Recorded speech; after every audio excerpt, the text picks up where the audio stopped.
E20 ethanol सक्ती विरोधात आहे ते आज आम आदमी पक्षाच्या वतीनं आहे ते लक्षवेधी आंदोलन आहे ते या ठिकाणी करण्यात आले। अक्षरशः गाडीची अंत्ययात्रा काढत जिल्हाधिकारी कार्यालयावर आहे तो मोर्चा आता जाताना आपल्याला पाहायला मिळते। आपण एकंदरीतच त्यांच्याकडून जाणून घेऊया। आज गाडीची अंत्ययात्रा काढत तुम्ही आंदोलन करताय काय?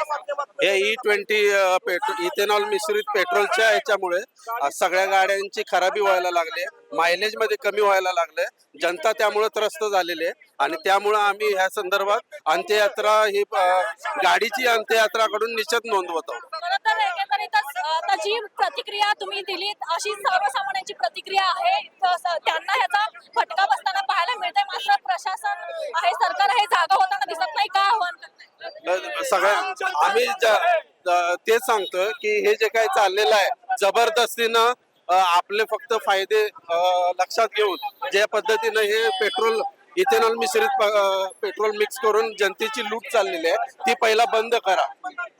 या ठिकाणी आणखी गाडीची अक्षरशः या ठिकाणी अंत्ययात्रा काढत आहात, काय सांगता? खरं म्हणजे सर्व कोट्यावधी गाड्यांची अशीच अवस्था झालेली आहे इथेनॉल मिश्रित पेट्रोलमुळे।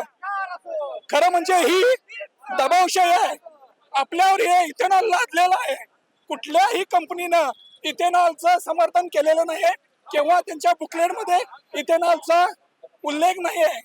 आमच्या गाड्या या 10 वर्षापूर्वीच्या आहेत, त्या अजून आम्हाला 10 वर्ष चालवायच्या आहेत। जर त्या चालू कंडिशन मध्ये ठेवायच्या असतील तर इथेनॉल मिश्रित पेट्रोलला पर्याय दिला पाहिजे, ही आमची मागणी आहे।